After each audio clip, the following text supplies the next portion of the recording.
Good afternoon, everybody. Respected Honorable Vice Chancellor of the University, respected officers of the University, and my dear coordinators of this role of nanotechnology in food and agriculture. I'm very happy to hear in the afternoon session is none other than the well-known, renowned best friend, Dr. Karthik Balasubramanian. So he is with us for explaining the XPS, so X-ray photoelectron spectroscopy. So once again, I heartily welcome to all of you for this afternoon session. Good afternoon, everyone. So now I'm going to briefly explain about our brief introduction about our today's speaker, Dr. Karthik Balasubramanian. Dr. Karthik, can you turn on your video, if you don't mind? Yeah, fantastic. Fine. Thank you. Thank you. Yeah. So Dr. Karthik Balasubramanian received his electronics and communication engineering from Bharathidasan University. He continued for his master's and PhD from Department of Materials, Queen Mary University of London. His PhD research was in the field of coaxial electrohydrodynamic atomization, wherein he worked on encapsulation of materials using a novel techniques of coaxial electrospraying. On his postdoctoral research at JNCSR, Bengaluru, he worked as an fabrication of substrates used for surface enhanced Raman spectroscopy, SERS, using nanomaterials that enhance Raman signals by million times. He is having more than 12 years of experience, and has been a part of application specialist and product specialization team at Thermo Fisher Scientific India Private Limited. Whereas he worked on top end API electron microscope systems, including double aberration, coated titan, TEM transmission electron microscope, SEM scanning electron microscope, dual beams, and X-ray photoelectron spectroscopy. His role in Thermo Fisher Scientific is an application and business development manager, wherein he visits customers for technical presentations, technical solutions, discussions, interactions, configurations, build up on XPS systems. His field of expertise is surface analysis and material characterization using XPS and electron microscopy. He is having almost more than 12 years of experience in the field of material analysis, that too especially in the nanotechnology field. So on behalf of all the participants, all the organizers, and my own Center for Nanotechnology, I heartily welcome Dr. Karthik for this fourth day of 23rd of August 2020 for the role of nanotechnology in food and agriculture 10 days webinar. Dr. Karthik, please.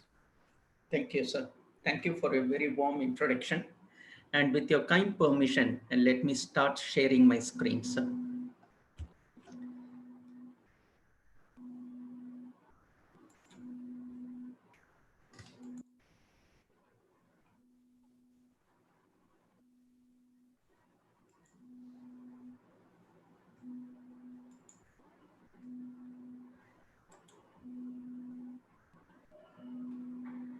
Dr. Karthik, your phone is ringing, I believe. It is in the vibration mode. Yeah. Thank you, sir.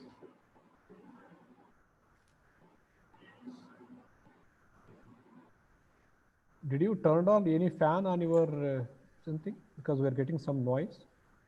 No, sir. It's Any ceiling fan? Any ceiling fan or something like that? Yeah, probably one fan is running.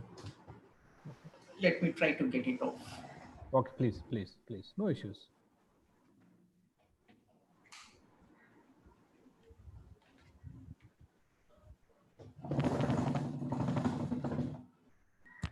So could you please confirm if you're able to see my screen? Yeah, thank you, Karthik. Perfect. Everything is perfect. Thank you very much, sir. So good afternoon, ladies and gentlemen. So at this outset, I take this wonderful opportunity for inviting us to be part of this 10-day workshop. So over the next few minutes, next hour or so, we are going to discuss about a technique called X-ray photoelectron spectroscopy. So in this workshop covering 10 days, you have seen various aspects of nanotechnology and the techniques which have been used to characterize the nanomaterials. Whenever we talk about nanotechnology and nanomaterials in particular, a great deal of emphasis is given to the characterization methods.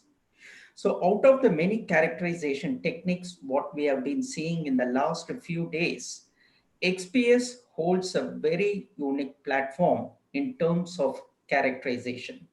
So this technique, X-ray photoelectron spectroscopy, this has been in use over the last 30 to 40 years. But see, ever since the nanotechnology has come into prominence, particularly over the last 10 years, the use of XPS has become one of the key techniques when it comes to nanomaterials. So this X-ray photoelectron spectroscopy, also called as electron spectroscopy for chemical analysis, is used in characterization of nanomaterials. This is a technique which is extremely surface sensitive. When we take all of the techniques, they all give a very useful information, but most of the information that comes from those characterization techniques is from the bulk of a material. Whereas XPS, X-ray photoelectron spectroscopy, is the only characterization tool that can give information coming from the top 10 nanometers of your sample surface. So it's extremely surface sensitive technique. So with that sort of an introduction into the technique, let us move forward. And over this presentation, we will be looking into some of the basic concepts, and we will also look into the instrumentation part and what information a researcher can get out of this technique. So when it comes to advanced materials, why the surface plays a very critical role.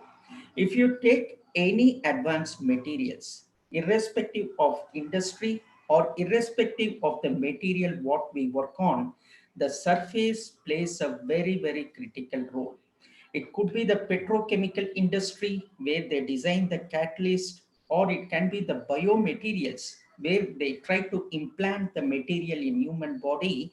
The surface plays a very critical role because surface is the point where it interacts with the external matrix. So it becomes absolutely important for us to study and characterize what is the composition on the surface.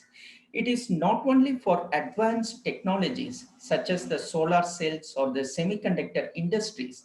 Even if you take a mundane material such as a non-stick cookware that we use in our kitchen for day-to-day purposes, the non-stick property that we achieve with this cookware comes from the thin coating which is put on the top surface. Even on the glass industries, the properties of the glass in terms of its look and reflection properties, they are defined by the coating which is put on the surface. So irrespective of the material what we work on, the surface plays a very critical role because surface is the point where the properties of these advanced materials get defined. If you want to have a complete understanding of the materials that you're building on, information both from the bulk as well as the surface plays a very important role. And when it comes to characterizing a surface, X-ray photoelectron spectroscopy is the only available characterization tool right now. So as I keep repeating the term surface again and again, and also I highlight that XPS gives information from the top 10 nanometers. What does it mean by a surface in a practical sense? Any sample that you take, Either it can be a powder or a substrate or a solid form. They can be classified into different layers depending upon their depth, thickness. If you see the schematic on the right side, the layer which is marked in red is called as a surface. This corresponds to 1 nanometer, roughly 3 atomic layers. And this is absolute surface of our sample. The layer below the red, which is marked in blue, corresponds to approximately 10 nanometers. That's roughly 30 atomic layers, and that's called as an ultra thin film. The layers beneath this are called either as the thin film or the bulk of our material. Now, the uniqueness of the XPS is all the information that you get out of an XPS in terms of the chemical information, compositional information, or even the chemical state information, they all come from the top 10 nanometers, thereby making it absolutely surface sensitive. The key difference here is all the other characterization techniques such as FTIR, Raman, or an EDS attached with an SEM, they all give you information that comes from the bulk of your sample.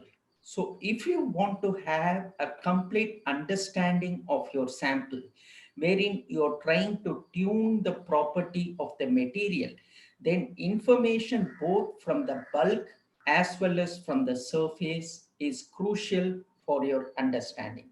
And that's where XPS, X-ray photoelectron spectroscopy, has a very unique space in the list of characterization tools. So let us take a couple of slides to understand what is XPS and what is the theory behind it. This X-ray photoelectron spectroscopy works on the principles of photoelectric effect, which was discovered by Einstein in the year 1905. So he was the first who used the concept of photons, and he described that when photons are targeted on a surface, immediately you get electrons which are ejected out. So this photoelectric effect has been in space for a long time. And Dr. Seibach, a Swedish scientist, he was the first one to use this photoelectric effect. And along with this group of PhD students, he developed an instrumentation for X-ray photoelectron spectroscopy. And for his discovery, Dr. Seibach was awarded with the Nobel Prize in the year 1981. So what happens in an XPS? We understand that every element constitutes of matter and the matter constitutes of atom. So in an atomic arrangement, we have nuclei in the center and you have electrons which are revolving in certain fixed orbitals. And now we are using we are shining a ray of X-ray. Inside the XPS instrument, we generate X-ray of a known energy and we shine this X-ray on the surface of our sample. So as these photons come in contact with the electrons in the orbitals, they impart their energy and momentum onto these electrons, which is quite sufficient to knock this electron out of the orbital. Now this electron, which is knocked out, is called as a photoelectron. So now using an XPS, we collect all these photoelectron and we measure the kinetic energy of the photoelectrons. So let me come again. So we in an XPS, we use X-rays, X-rays of known energy. We shine it on the sample surface. As these photons come in contact with the atoms in the orbital, they impart their momentum and energy, which is quite sufficient to knock this electron out. And this electron which is knocked out is called as a photoelectron. And these photoelectrons, they travel with a very unique kinetic energy depending upon the orbital and the element from where it was ejected. Now using XPS, We capture all these photoelectrons and we measure the kinetic energy with which these photoelectrons travel. Now the mathematic equation becomes interesting. We know the kinetic energy of these photoelectrons. We know the energy of the X-rays, what we have used. And using these two parameters, we in turn calculate the binding energy of the photoelectron. So in this equation, binding energy is what we calculate. Kinetic energy is what we measured from these photoelectrons, and the energy of the X-rays combined with the Planck's constant. Why calculating this binding energy becomes so interesting and important is a binding energy can tell you what element this photoelectron was ejected and from which orbital this photoelectron was ejected. And the last important thing, when the photoelectron was ejected, what was the chemical state of the element? All these three information coming from the top 10 nanometers of your sample, XPS is the only available technique right now.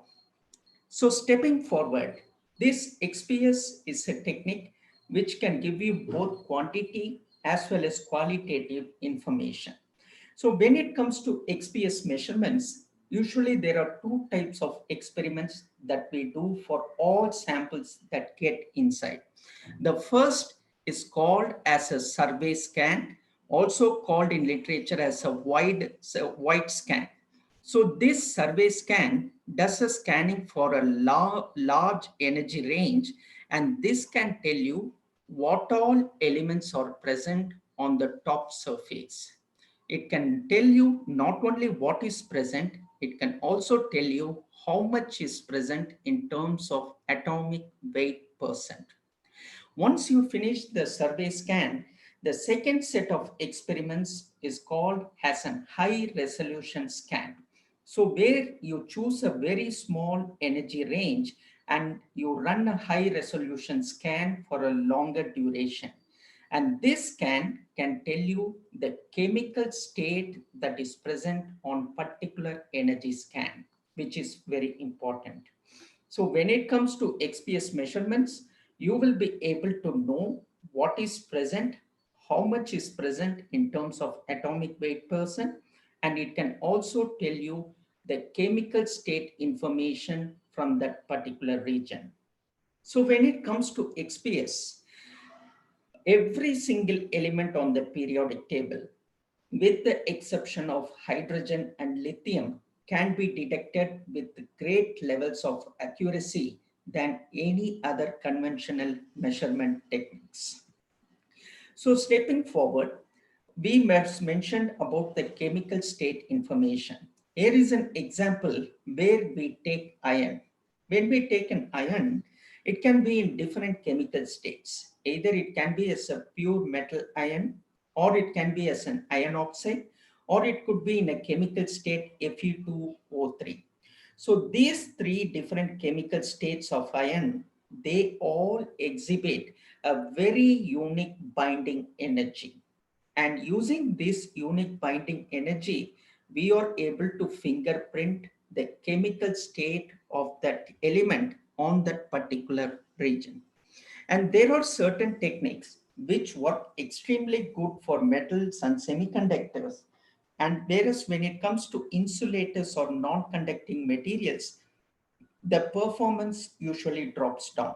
Whereas XPS is a technique wherein it can handle both conductors as well as non-conductors with the same amount of easiness in operation.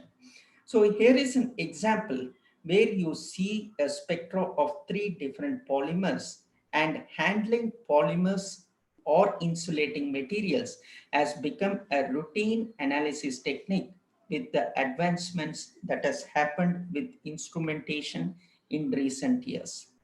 So stepping forward, what are the problems that normally we encounter when we analyze an insulator, particularly under an XPS is the common problem is the charge buildup on the surface of our sample. When you work with insulators or non-conductors, there is usually a charge buildup that happens on the surface, and this charge buildup prevents you from recording any reasonable spectra. Your resolution is lost, your peak identification is also missing. Whereas with the modern day instruments, you have an automated charge compensation system which helps you to neutralize the charge buildup on a non-conducting sample. And once the charge compensation is done, recording an XPS spectra is a usual experimental thing to do. So going forward, let us take a little bit look into the instrumentation part of an XPS. So when it comes to XPS, let us recall that you are impinging X-rays on your sample and the photoelectrons are getting ejected out. So these photoelectrons, once they come out of your sample surface, they have to travel a certain distance to be captured and measured by the detectors. So the first and foremost requirement is to have an ultra high vacuum system, because the moment if your vacuum is poor and you have gas molecules which are present inside, once these photoelectrons come out of your sample surface, it can interact with the gas molecules and the kinetic energy can change. Once the kinetic energy changes, the whole purpose of our measurement gets disturbed. So you need to have an ultra high vacuum to capture the photoelectrons without any change in their kinetic energy. So when we say ultra high vacuum, typically we are talking about 10 power minus 9 millibar. That's the standard benchmark that has been accepted, because 10 power minus 9 millibar helps you to collect photoelectrons without any change in kinetic energy. And the second important factor is it prevents growth of adventitious carbon on your sample surface. Or to put it in a better sense, it reduces the rate at which the carbon contamination grows on your sample. Unfortunately, we don't have a single pump which can take you from the atmospheric pressure and reach up to 10 power minus 9. So you need to have a series of pumps which run one after the other that will take you to 10 power minus 9 millibar of vacuum. So what are the pumps that is involved in an XPS system is, you have the backing pump, which is also called as a rotary pump. And if it is an oil-free, we call it as a scroll pump. So the scroll pumps take you from the atmosphere and reach up to the lower limits of 10 power minus 4 millibar. And from there on, the turbomolecular pumps take over, and from 10 power minus 4, they pump up to the upper limits of 10 power minus 7 millibar. Then you have the titanium sublimation pumps inside your analysis chamber that can take you up to the ultra high vacuum levels. So this is the series of vacuum design which helps us to achieve an ultra high vacuum.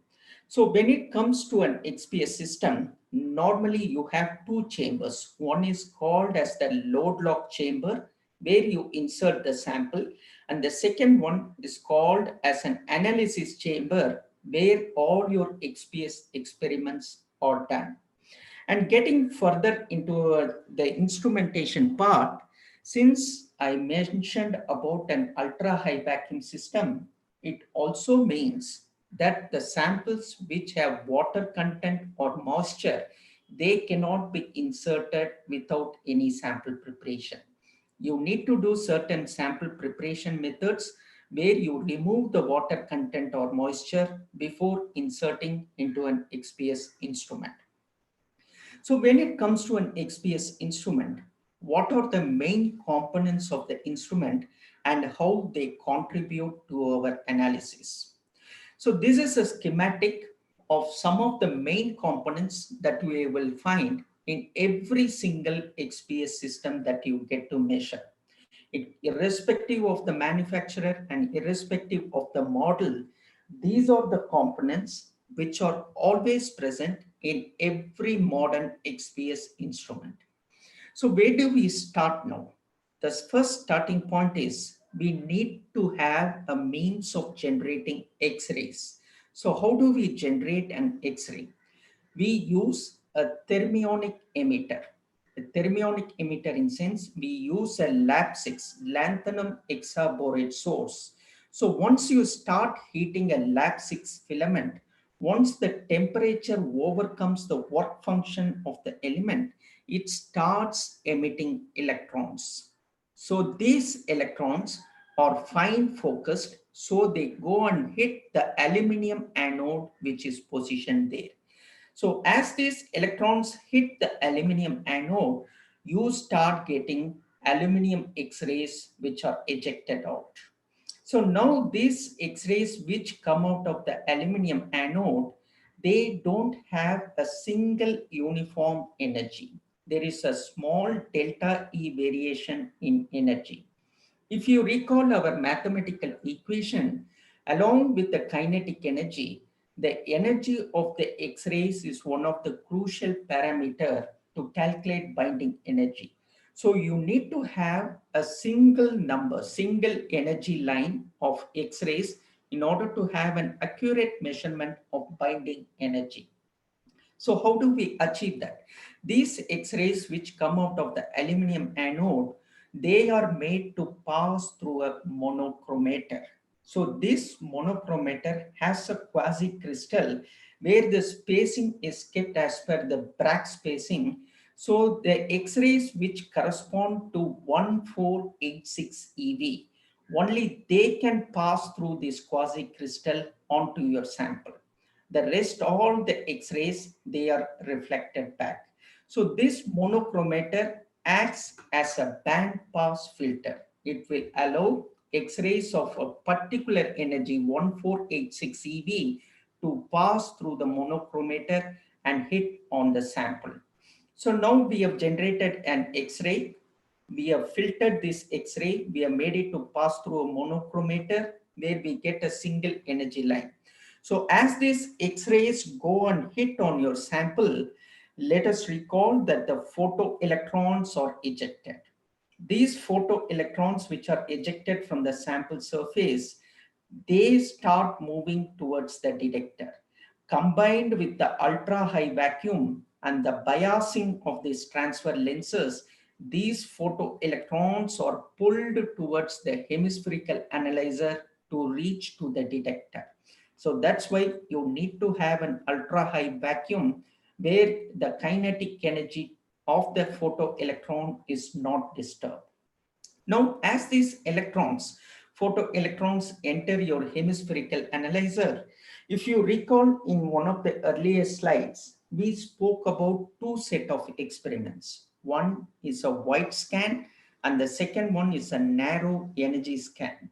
So depending upon what sort of a pass energy and biasing you're setting on the analyzer, either you're doing a wide scan or a high resolution narrow scan, this hemispherical analyzer, which has two plates, biasing happens and photoelectrons which fall into that particular energy range, only they are allowed to pass through this hemispherical analyzer to go on to the detector. So if you work on a wide scan where you want to scan for a larger energy range, then you have a different biasing where photoelectrons which fall into the complete energy scan, they can pass through. Whereas if you're working on a narrow energy scan, then the biasing between these two plates are different, where photoelectrons which fall into that narrow energy scan, only they can pass through this hemispherical analyzer to the detector. So the detector can capture all the photoelectrons, and with the help of the software, it can measure the kinetic energy and in turn calculate the binding energy of the element. So apart from this, you will find two more components here. One is a flood gun and the other one is an ion gun. So what is the function or the contribution of these two parts is, if you recall, we were talking about working with insulators. So when you work with insulators, you need to have a means of charge compensation. So we achieve charge compensation by means of this flood gun.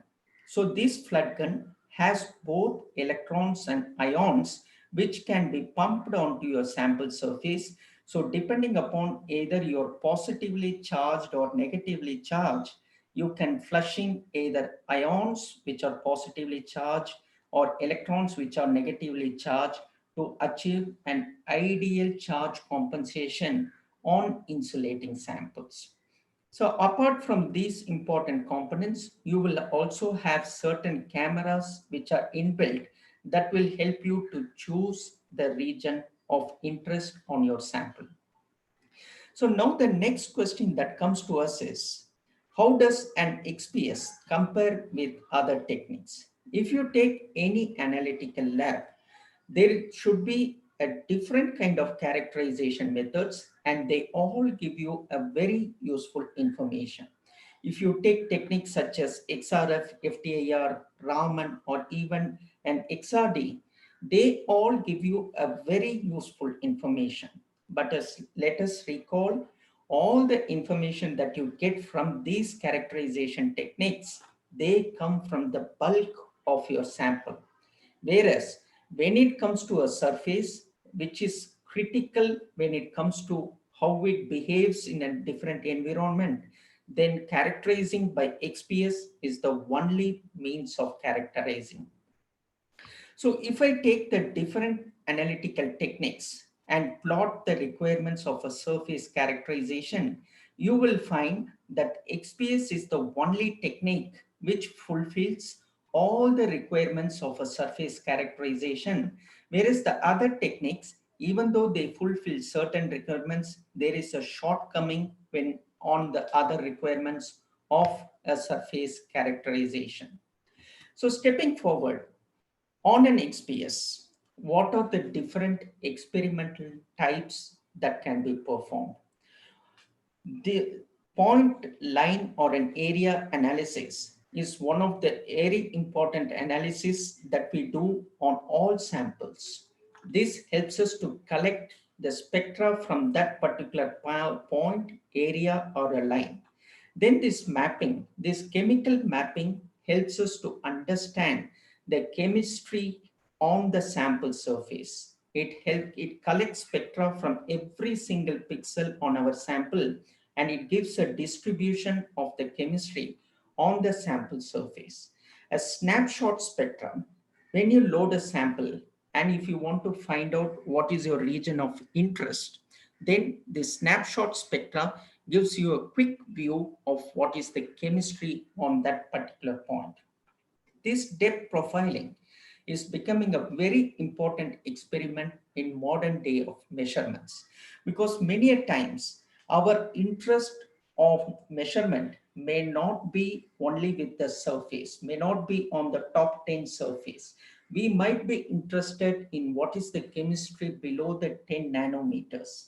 So in that cases, you need to have a depth profiling experiment where you are able to remove the material in a very controlled fashion. This can go on from few nanometers and even up to few millimeters, where by using argon ions, you are etching or removing material from the sample surface in a very controlled fashion.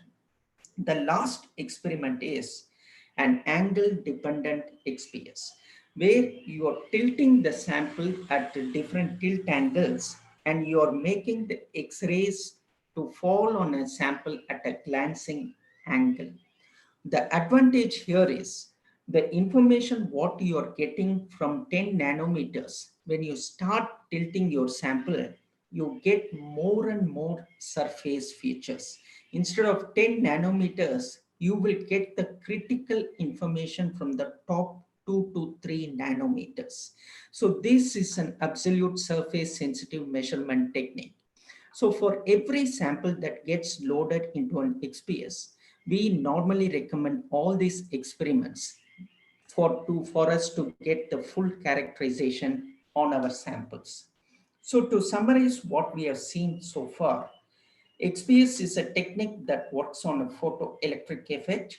Herein, we are using X-rays of a known energy to shine on our sample surface. So as these photons come in contact with electrons in the orbitals, they knock out the electrons. And these electrons which are knocked out, these are called as the photoelectrons, and they travel with a very unique kinetic energy depending upon the orbital from where they got knocked out and from the element from which it was ejected. And we measure the kinetic energy of these photoelectrons, and using the equation, we in turn calculate the binding energy of the photoelectron. This binding energy tells us from which element this photoelectron was ejected, from which orbital it was ejected, and it also tells us what was the chemical state of the element when the photoelectron was ejected. And when it comes to experimental types, we normally do two kinds of experiments. One is a white scan that tells us what is present and how much is present on the sample surface. And once you run a white scan, you choose a very small energy range and then run a high resolution scanning where you will be able to get the chemical state information on the sample. So in terms, we have seen so far what is XPS, what information we get. We also looked into the instrumentation part of an XPS and the different XPS measurement techniques that we normally do on samples. So stepping forward, this has been a technique which was dominated or used by people, material scientists who work on thin films and nanotechnologies. Whereas in the last 3 to 4 years, the use of this technique has phenomenally gone up with different areas of research. Either it can be the pharma industry, or it can be even the agricultural and food sector where the researchers need more and more information on the chemical state of their sample surface. I have picked up few examples which was referred again and again in literature recently, and one of the examples is the use of XPS in understanding the surface chemical composition of wheat flour particles. So herein, they have very clearly and very clearly explained how an XPS can be used in identifying proteins, starches, and lipids on the sample of a flour particles. So these researchers, they have also clearly demonstrated the functional property measurements using an XPS. So herein in this example, they have very clearly argued how the different particle sizes of a wheat flour, they contribute to different properties and the taste of the wheat flour in making a food particle. Herein, these XPS measurements, which were done on different sample sizes, they clearly indicated the presence and absence of certain compounds which contributed to the change in chemistry of these wheat flours. Another example is XPS has been used to understand how this seed germination varies. For example, there is a plasma treatment which happens on seeds, which helps the germination of these seeds to be improved effectively. So a recent study has shown that using XPS, what would be the right amount of plasma treatment that can be given to the seeds so the yield of seed germination could be improved tremendously. Again, herein these XPS results clearly demonstrated how the seed germination, the chemistry varies when it comes to this plasma treatment, and how directly this change in chemistry impacts the seed germination. Another example is recently they have used on the quinoa seeds. These seeds, wherein they have explained the different factors that contribute to germination. So in that, when a detailed study of the chemical state was done, they reflected clearly on the presence of both potassium and nitrate species on the surface, which played a very critical role in the germination improvement of quinoa seeds. And there are few researchers who work on the core shell particles of a seed, where a certain composition is given on the coat and a different chemical composition is implanted on the inner seed material, and this helps to improve the yield of the seed. And for all this characterization, XPS has started playing a very important role in the area of agricultural research. So stepping forward, the modern day instruments, they have changed the way how an XPS can be operated and measured. This was a technique which was usually considered as a specialized technique, wherein a certain group of people who have a very high background in spectroscopy, they dominated this technique. But with the change in trend where different research areas are coming into an XPS, there was a growing need, growing demand where the instrument has to be made easier, both in terms of operation as well as in terms of the data interpretation that you get with the instrument. That's where the modern day instruments, irrespective of the nature of your sample, every single sample, as long as they are vacuum compatible, they can be loaded into an XPS instrument.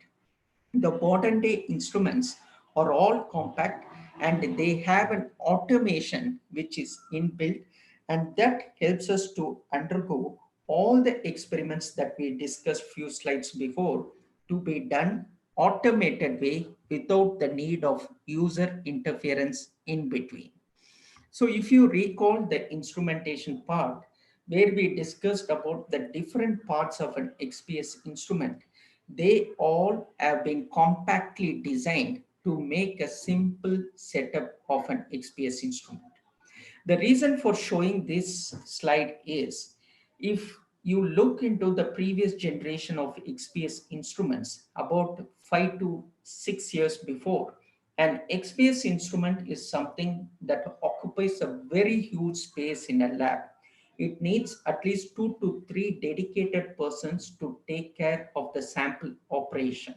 Whereas the modern day instruments, they have such a compact design where it can fit in a 4 by 4 meter space, and it requires only 2 hours of teaching for someone who is fresh to XPS to start handling this instrument. All the experiments are completely automated. So once you load your sample, and user chooses its area of analysis by either a point, a line, or an area by using the graphical user interface on the monitor. And the sample loading, which previously has been a tedious thing to do, which would take at least a couple of hours to get 3 samples inside, has been simplified with the modern day of instruments. Herein you see the operator is loading about 30 samples at a time, and it takes only 15 minutes for all the 30 samples to go inside the analysis chamber and start your experiments. The transfer of samples from the load log to the analysis chamber is completely automated. You have a magnetic arm which comes and transfers the sample into the analysis chamber automatically. Whereas with the previous generation instruments, an user, once he loads 2 samples, he has to wait for about an hour for the load log to reach a certain vacuum. And once the vacuum reaches, he has to come and manually insert the sample and again wait for another couple of hours. So herein, the waiting time for a sample analysis is greatly reduced with the modern day instruments. And when it comes to XPS measurements, one needs to be very careful with the kind of the holders that carry your samples, what kind of a holders you are using in. Because the same holder cannot suffice to the demands of different forms of a sample.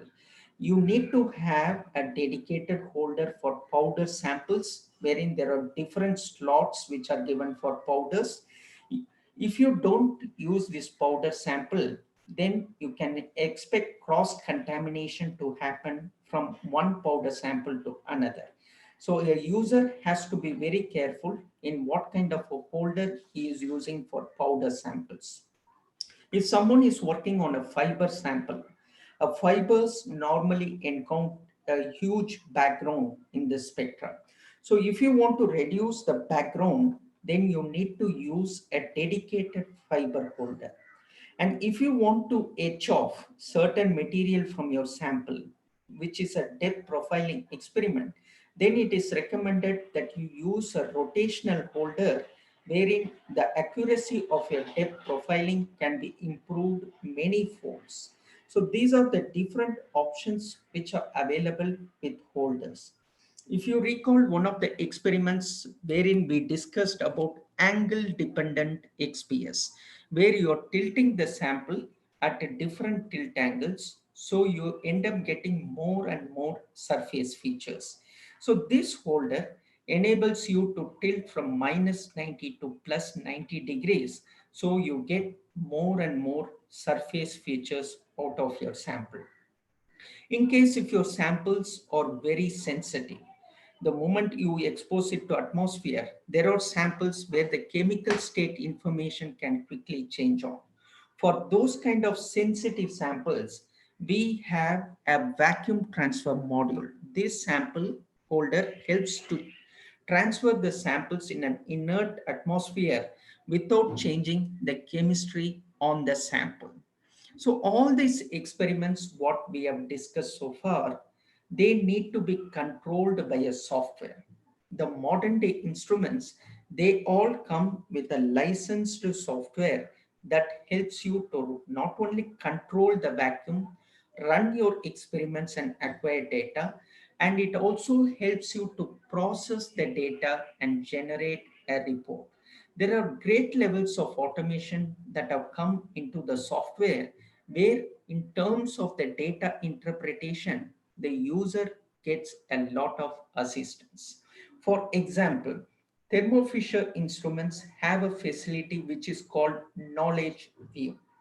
So this knowledge view, in what way it helps it, particularly if I am a beginner to XPS and I'm not sure about the data interpretation, the moment I run an experiment and record a spectra, I can call the assistance of knowledge view by just a click of a button.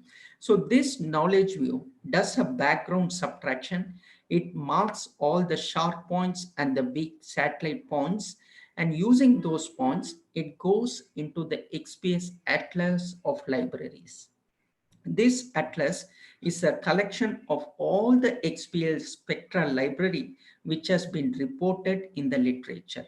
So it takes the key points from your spectra, it goes and compares into the literature, it brings out a spectra which closely matches the one you have recorded, it labels all the peaks, and it also gives an interpretation of why you have got a spectra like this and what is the scientific reasoning behind these intensities. So this feature of knowledge view is something that has been appreciated tremendously by the users in IITs and NCLs and NPL, where students who are new to XPS, they can start using this knowledge view and get the first level of data interpretation. So their dependence on an expert to run an experiment to interpret the data from an analysis is getting more and more less with these automated systems. So when it comes to an XPS, how do we measure the performance of an XPS instrument, which is a key, because when we run an XPS experiment, we need to understand certain parameters to know about the flexibility of the instrument. The first and key parameter is what is the intensity, the sensitivity, what you get for a given spot size. The general thumb rule is normally a 400 micron is used for day-to-day operation, and an instrument has to have a very good intensity at 400 microns. So for a 400 micron X-ray spot size, what is the sensitivity that you are getting? That defines a good instrument.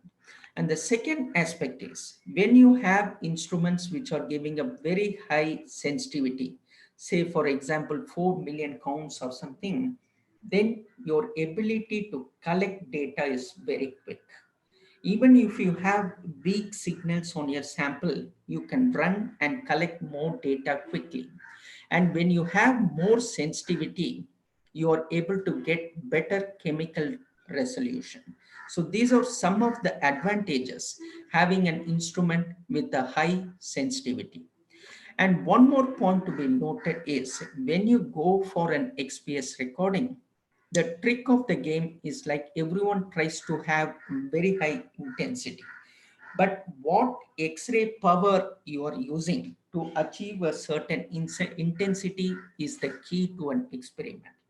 If you start using an X-ray power, which is like 200 watts, 300 watts, or even 600 watts, you will end up getting a high intensity, but you are damaging or modifying the surface chemistry of your sample, which spoils the whole purpose of your analysis. So modern day instrument, a very good instrument is something which uses a very low X-ray power and gives you a very high sensitivity for a given spot size. That's the first critical parameter. Then it comes to how efficiently the instrument can handle insulating samples. Your instrument, a XPS instrument, should have a robust charge compensation. When I say robust charge compensation, it should be flexible both in terms of handling positive charges as well as negative charges. So the modern day instruments, they have a dual beam setup where you can either have positive argons which can flow in, or you can have the electrons which can be flooded on your sample surface. So depending upon the charge buildup, either positive or negative, either argons or electrons can be flushed onto your sample surface to get an optimal charge compensation. When you have a very good charge compensation, handling non-conducting samples such as wood or even fibers, polymer fibers, become very easy. Here is an example of three different polymers. This PET, a polyethylene terephthalate, is a standard sample which is used to measure the performance of an instrument on an insulating sample. So as long as your instrument has a very good charge compensation and resolution, you are able to distinguish the three different carbon peaks on a PET. On a PET, these three different peaks are called as the ester peaks. So your system should have an extremely good charge compensation using both electrons and ions to achieve this peak intensity separation and a very good sensitivity on the carbon 1s peak. So stepping forward, the next experiment which we discussed about is the capability to do a mapping. Many a times, when we load a sample into an XPS instrument, we are not sure what is our region of interest or what is our starting point. So this facility of chemical mapping helps us to understand the chemistry distribution on our sample surface. These are not just digital maps, but these are the chemistry which has come from every single pixel. The moment you choose a region and ask for mapping to be done, the instrument automatically collects spectra from every single pixel. It creates a library and then it plots an image for you which represents the chemistry on the sample surface. So once you know the distributional chemistry on your surface, then you can choose your region of interest. It's not only for a small area this mapping can be done, it can be even done for a large area of 60 millimeters by 60 millimeter. The last experiment I'm going to discuss today is depth profiling, which we discussed very briefly. So let us recall that XPS is a technique which can give information from the top 10 nanometers. Whereas in the modern day of advanced materials, we normally encounter multi-layer films. For example, you have a substrate and you have different layers which are stacked upon one upon other. All these layers could be grown up using different deposition techniques or evaporation techniques to grow on one top of the other. But now, using XPS, you are able to get information only from the top 10 nanometers. Whereas our interest is not only on the layers below 10 nanometer, but also the distributional chemistry and the interfacial chemistry across these layers. So how do we get that information? Is by using an experimental called depth profiling. So using depth profiling, you're using argon ions of very low energy and you're sputtering out material. You are removing material in a very controlled fashion. And as you keep removing the material, you can call for automation of the instrument to record an XPS spectra, understand the distribution chemistry of your sample at every given intervals. The reason that this experiment has become extremely popular these days is there are many advanced material where the interest is not only on the surface but below the surface as well.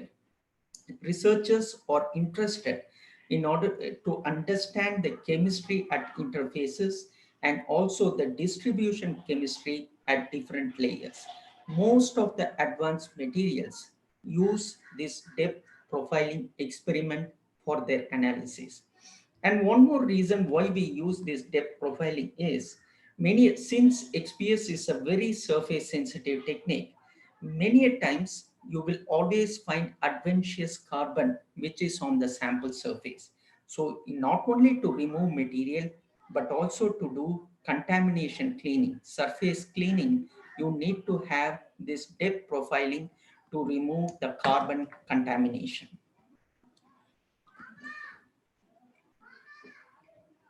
So the current generation of XPS instruments, they all are very compact, easy to use, very friendly in terms of loading the samples, running the experiment, and getting the data from the instrument.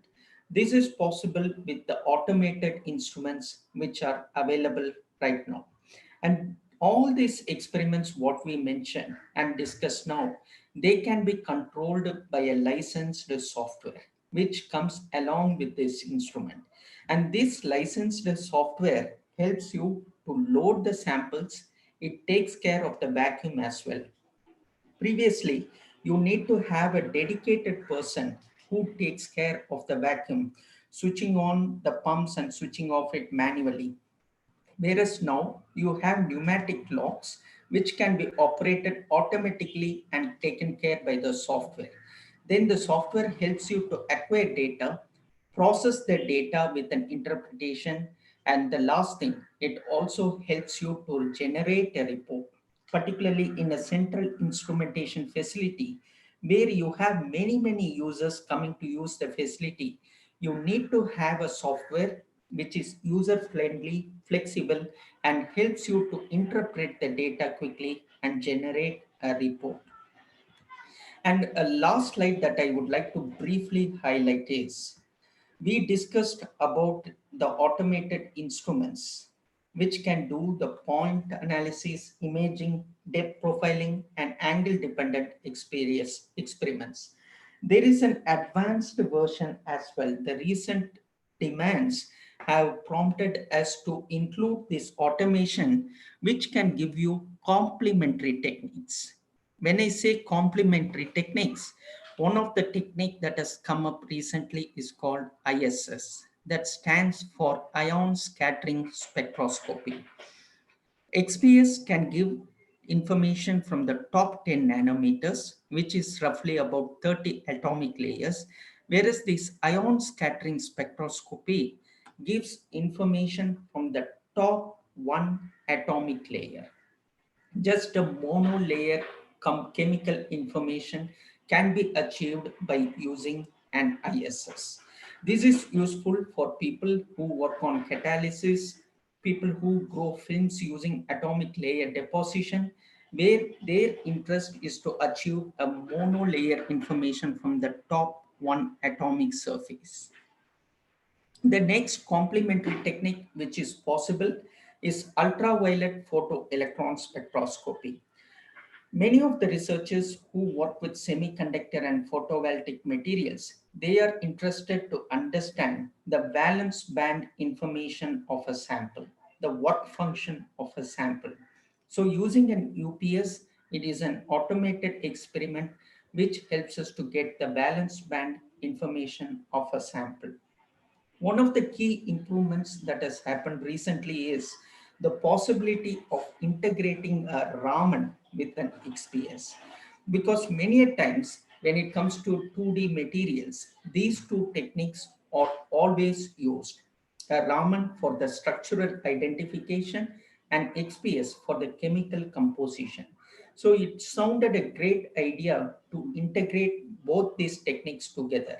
An XPS and a Raman can help you to do a coincident analysis, giving both composition as well as the structural information from the same point. And here the Raman is a plug and play laser wherein you can plug in a laser and it takes 20 minutes for the system to run through optic axis alignment. It is an automated alignment that can be done. And there is a choice of 4 lasers that can be obtained. And the last experiment which is possible is REELS. That stands for Reflection Electron Energy Loss Spectroscopy. If you recall one of the first slides, I mentioned that with the exception of hydrogen, you are able to identify every single element on an XPS. Whereas using this technique of reels, you are able to not only identify presence of hydrogen, but it also helps you to quantify the presence of hydrogen on your sample. So these are the recent developments along with the automation that an XPS has gone through in the last 3 to 5 years. So with that, I conclude once again by thanking you all for your participation and for the gift of your time. I leave my contact details and I will be very happy if there is anything I can help in further proceeding. Thank you all very much. Thank you to you, sir. Over to you, sir. Thank you. Thank you, Dr. Karthik, for the wonderful and meaningful explanation. Even a layman can understand by what exactly the XPS, how it is going to function, and what is the principle, and what are the materials can be used, and what are the accessories can be connected. So all those things very neatly presented by you. Really, on behalf of the participants, really we extend our sincere thanks for your the Sunday, especially the Sunday, which is holiday for you guys, and made the day is a more meaningful day. So thank you, Karthik. Can you close your slides a moment? Yeah, sure, sir. Don't mind? Yeah. Thank you. Now the question answer session is started. So yeah, so people will start asking the questions from both even in the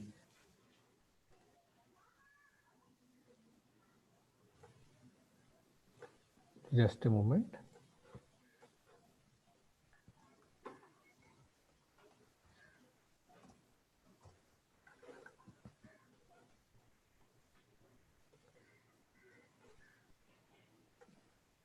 Okay.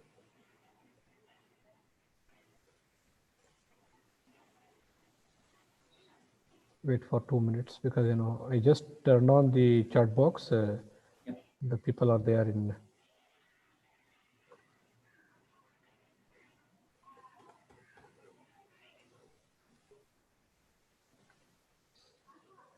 With XPS, we cannot estimate the results of hydrogen and lithium. Is it so? Yes. Uh, so the main reason is the hydrogen doesn't have any core electrons. Hydrogen usually forms as a compound with any other element, and the intensity of the spectra, what you get, they normally dominate the spectra or the intensity from hydrogen. Since the hydrogen peak is very low in intensity, it gets difficult to identify and quantify it. Okay. What is the average depth explored in metal oxide samples through the following characterization techniques like XPS, XRD, and Raman? Sir, when it comes to XPS, an ideal measurement under an XPS gives you information from 10 nanometers. But when you use a depth profiling, you can go even hundreds of microns. You can remove material and get the information. Whereas when you use an XRF or even an XRD, the information that you end up get comes from the bulk of a sample, which is approximately 100 or 150 microns deep from the sample surface. Okay. What is the difference between XPS and SEM in terms of electron microscope emission? Yes, and ACM is basically an imaging tool where it uses the electrons where it uses electron as a source. It knocks out the secondary electrons and backscattered electrons from your sample. And these secondary electrons and backscattered electrons give you the contrast or the size and shape of your sample. It is an imaging tool with a very high resolution. Wherein an XPS is a tool which is used to understand the chemistry. It may not have the resolution capabilities of an ACM. An XPS can give you a chemical information, whereas an SEM can help you to resolve the smallest of particles in terms of few nanometers. Okay. So is it possible to determine the quantity of the absorbed polymers onto the surface of nanoparticles in XPS? Yes, it is possible, sir. This is one of the very interesting studies which is evolving, where on a nanoparticle, the absorbed layer and the quantification of those absorbance are being estimated. This is a straightforward experiment under an XPS. Okay, so that's possible. Can we use this for the analysis of micronutrients like copper, zinc, or heavy Yes, metals? yes, it can be used. It can be used. In fact, the intensity or the perform yield, X-ray photon yield when it comes to metals is relatively higher on an XPS.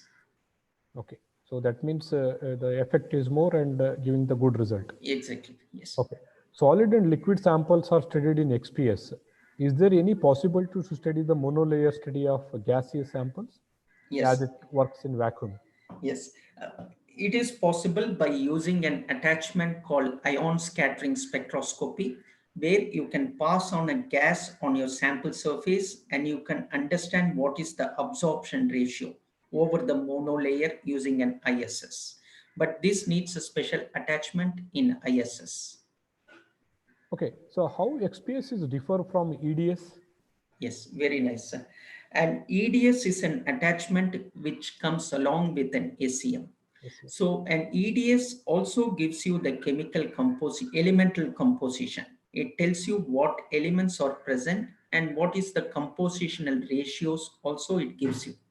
But we need to recall that when you work on an EDS, you're using electrons as your source, and the interaction volume of these electrons is usually between 100 to 150 microns from your sample surface. So all the X-rays that you get on an EDS for the identification, that comes from the bulk of your sample. The reason why you're getting bulk information is on an ACM, you're using a source, electron source, which operates between 1 keV to 30 keV. So your interaction volume is much deeper on an ACM. Whereas on an XPS, the information what you're getting is from the top 10 nanometers of your sample. So an ACM is a bulk characterization technique ACM with an EDS, whereas an XPS is a surface sensitive technique. Okay. So what is the effect of pass energy and energy resolution on XPS spectra? Yes. This pass energy defines how good you want to improve your resolution on. For example, if there are two kinds of experiments that we discussed. One is a wide scan, the other one is a high resolution scan.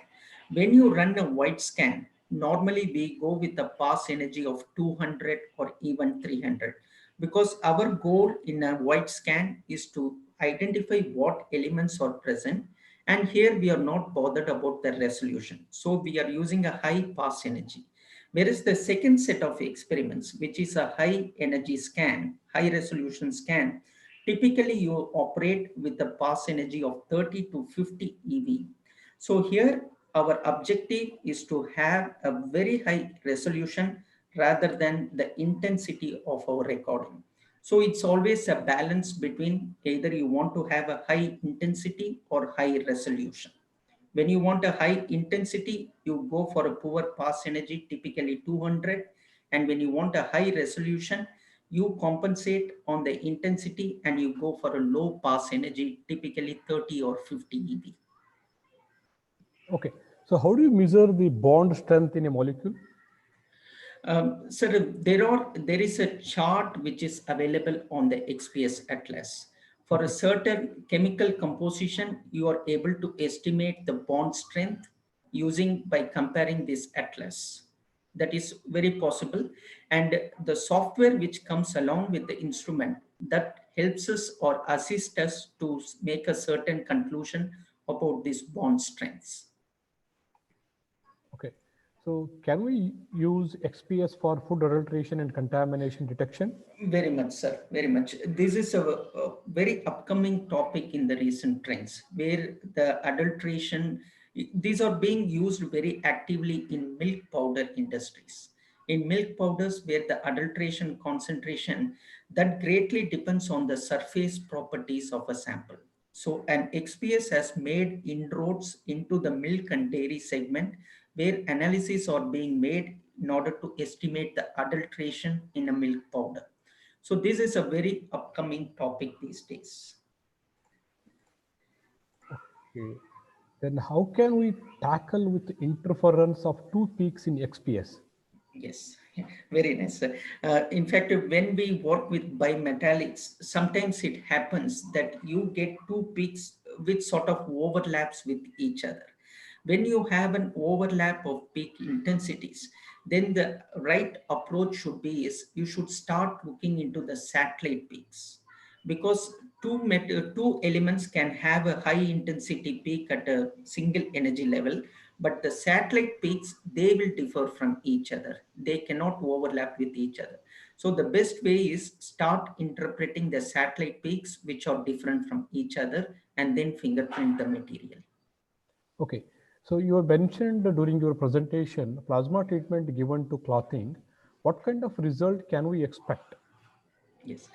Sir, in fact, that paper which discussed about the plasma treatment, it argued that when you do a plasma treatment for long hours, it disturbs the germination of the seeds. Whereas a plasma treatment which has been done for 30 seconds to 3 minutes, they helped in a very good germination of the seeds.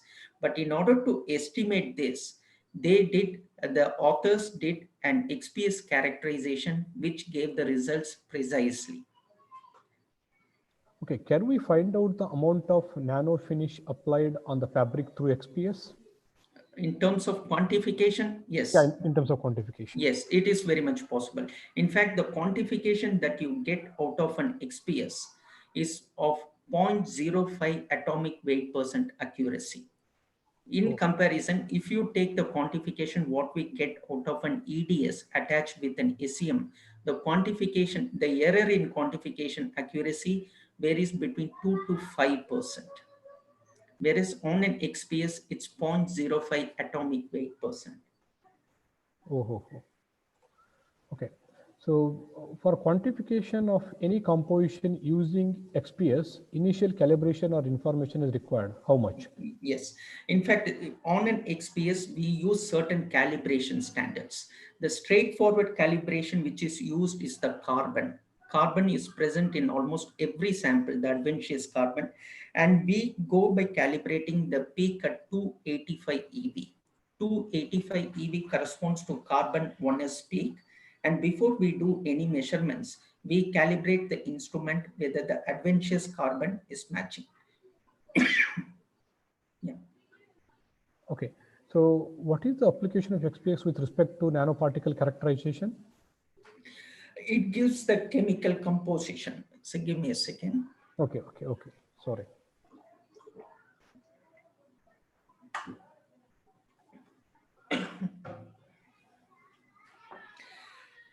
When it comes to nanoparticles, the chemistry on the top surface is very important.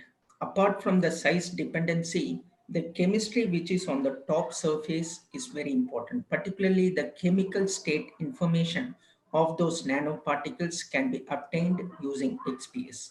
It can be either in a nanoparticle form, or it can also be in a thin film, or even in as a colloidal form. All this, the top few surface information can be obtained using an XPS. Okay. For quantification of any compositions using XPS, initial calibration or information is required. Yes. Yeah. Yes. So, And we use the carbon 1s peak. yeah, carbon. Yeah, that's what you said. Yes. So what is the alternative for XPS? So the alternative for XPS as of now, there is a technique called Auger electron spectroscopy. But this Auger electron spectroscopy, due to its cost or the limited information, that has not been very popular recently. So when it comes to surface characterization, every scientist goes for an XPS.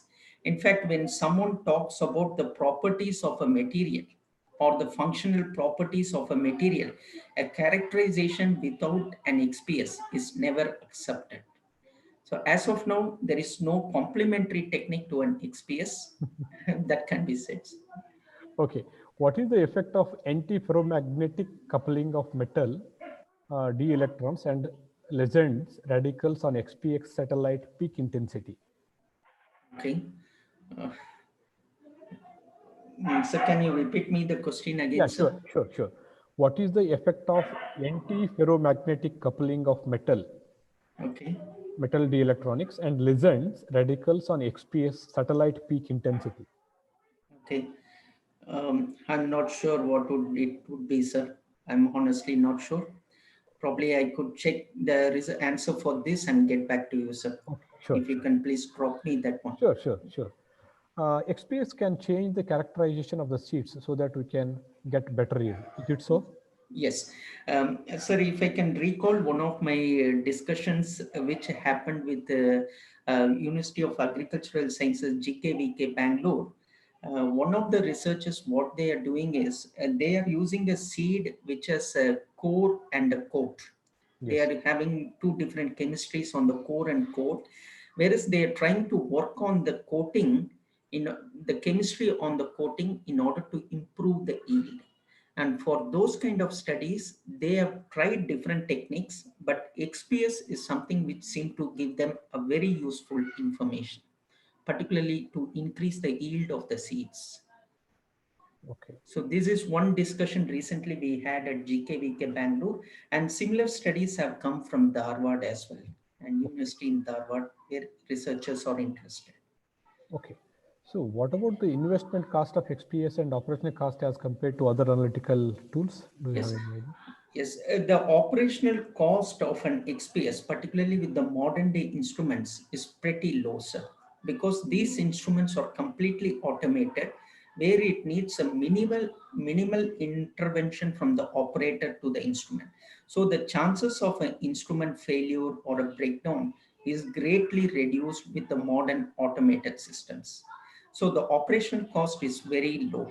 In terms of the investment, initial capital cost, the instruments what we discussed today, they can range anything between 3.5 crores to 4 crores, depending upon the configuration and the warranty which is added up to the instrument.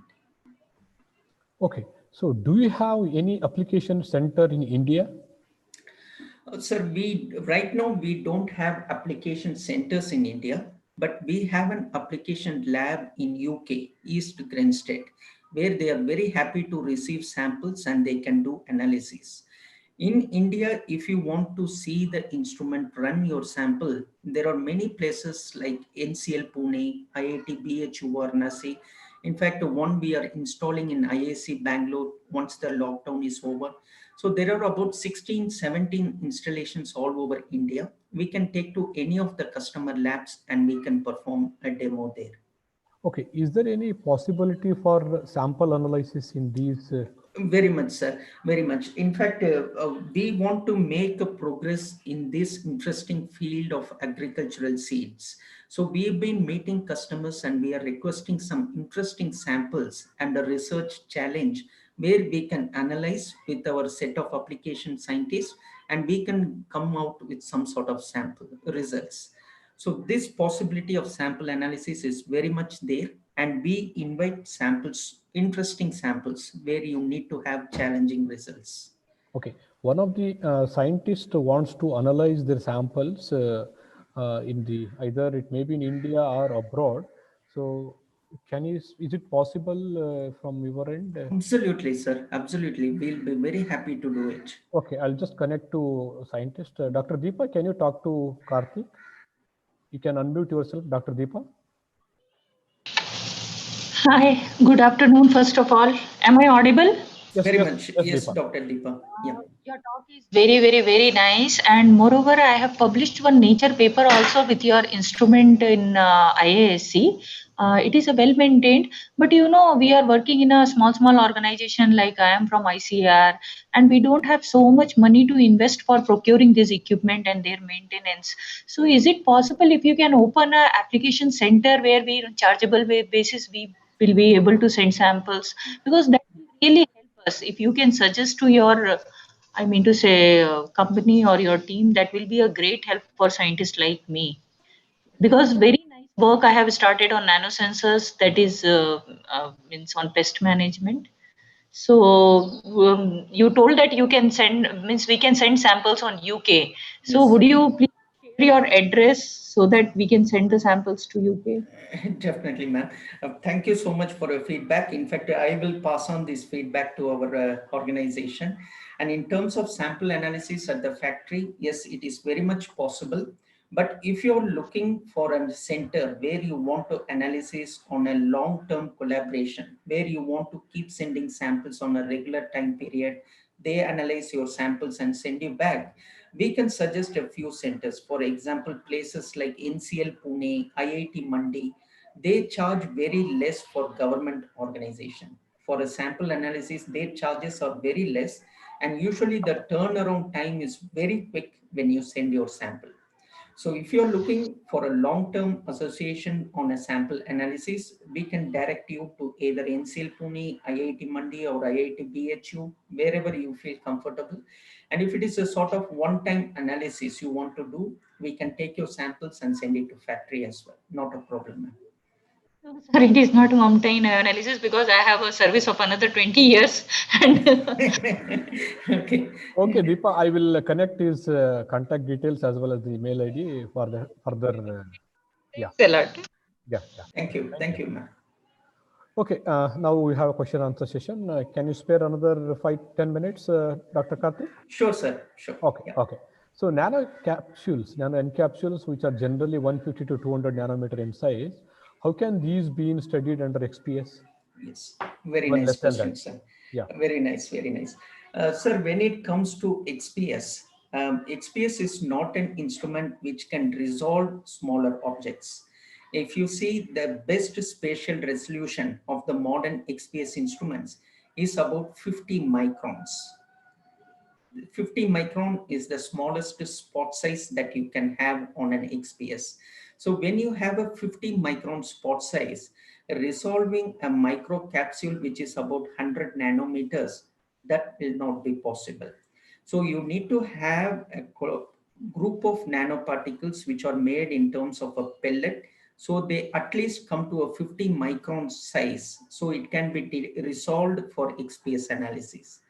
So one thing is XPS is not an instrument to resolve small objects, but it is a tool for surface characterization. If you take the state of the art instrument, which is on the higher side of a budget, or the smallest spot size, which is the state of art right now, is about 10 micron X-ray spot size. So if you are aiming at resolving nanoparticles, then a field emission scanning electron microscopy would be the right tool to approach. Okay. Thank you. If nanoform is not in surface, that is encapsulated inside, then whether XPS can give the elemental composition of nanoparticle embedded inside? Yes. When you embed it with some other matrix, then using a depth profiling experiment, you can slowly mill off your sample. You can even mill off in terms of 3 to 5 nanometer interval. And at every interval, you can have an XPS recording on the sample. So when you embed it in a different matrix, then XPS analysis becomes very much possible. Yeah. Good. So is it possible to estimate or know the bonded elements with XPS? I think Yes, yes. And XPS is a technique which can even give you the quantification of the chemical states and the bonding. And using this quantification and comparing it with the XPS atlas, you will be able to make a rough, very fair estimation of what is the bonding related queries on an XPS.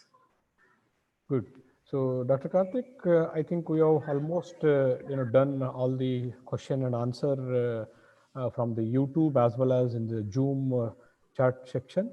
So, really, it is a wonderful session. If anybody wants to talk to Dr. Karthik, you can raise your hands in the participations, or you can you can talk to Karthik. There is no issues. I can connect Dr. Karthik because he's a wonderful guy. Almost 12 years of experience in the, or more than that, experience. Even not only in the XPS, he can deal with you SEM. He can deal with you XPS. He can deal with even EDS also. So that whatever the sample, whatever the informations you require, definitely he can help you. Karthik, if you don't mind, can you just share your last slide, that is your contact details? Even Arun has already shared in the chat box. I think, yeah, Arun has shared in the chat box. I'll do that, sir. Yeah, if you don't mind, for a while. Thank you very much, sir, for this. Yeah, for a last slide. Yeah. Yes, good. Perfect. Yeah, perfect, perfect, perfect. So the people can take and they can connect with Thermo as or the Karthik also, and even if they want Arun also. Arun already shared his ID if I'm right. Yeah, Arun Prakash. Yeah, I'll just put Arun mail ID also. Okay. You can contact to Arun or you can contact to Karthik, Dr. Karthik also. Okay, so really, Dr. Karthik, thanks a lot for your wonderful session. Almost we did for 60 minutes presentation, 30 minutes, almost 30 minutes interaction. Really, a Sunday went, it might be completed all the, whatever the unanswered questions with our scientists. So definitely there is no end for the questions. Always questions will be there. Then only we can answer. Then only we can make a solutions for those questions. So on behalf of the University of the Agriculture Sciences and Center for Nanotechnology, and also my personal behalf, I extend my sincere thanks to, first I should thanks to Thermo Fisher, because they given an opportunity to you guys to have this presentation, and Dr. Arun has connected to all of you, not only Karthik, Dilip, everybody has been connected by the Arun. So I thanks to Dr. Arun and Dr. Karthik and the whole Thermo team for the wonderful presentation on Sunday, especially Sunday. So you people generally have, relaxation time in the afternoon. Not only you, everybody. But even that whole day, whole afternoon session has went really, really, really excellent. So I'm just getting a chat box. Everybody is commenting, you are not very good or poor or good.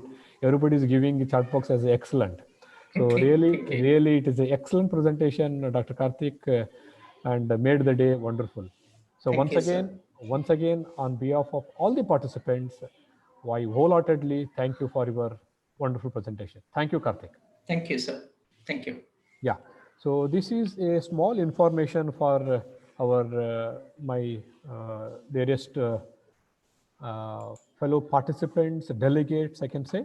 So tomorrow, there is a fifth day. We have two sessions, as usual in the morning as well as in the afternoon. So morning session, we have Dr. Nargund VB sir. He is a emeritus professor and now working at University of Agricultural Sciences, Dharwad, Karnataka. So he is going to brief about or explaining about the application of nanotechnology in plant pathology. So in the morning session, please join with us at 10:50 a.m. in the morning. And in the afternoon, we have a great, really a very good scientist, director, and owner also, AP Research Institute, Italy. So Dr. Stefan Preto from Italy is going to explain about the advancement in AFM and its applications at 2:50 p.m. So please join with us without fail in the morning session as well as in the afternoon session. I have already shared you guys for the feedback form, both in Zoom chat box and YouTube chat box, and also I have mailed already to all of you. And I came to know that there are participants getting not connected with feedback form. So whatever the link which we have sent to you by mail, that is in the PDF form, please download that PDF form and save it. Then just click it, automatically the feedback or YouTube link. Even I shared today YouTube link also for whatever the things which you have completed for last 4 days. And also you will get a Zoom link in that particular schedule program. So please use your schedule program, a program sheet, and make the day a wonderful remaining 6 days. So thank you very much for your wonderful presentation, wonderful participation in this 10 days webinar program, Role of Nanotechnology in Food and Agriculture. Thank you very much. Stay home, stay safe. Jai Hind. Namaste.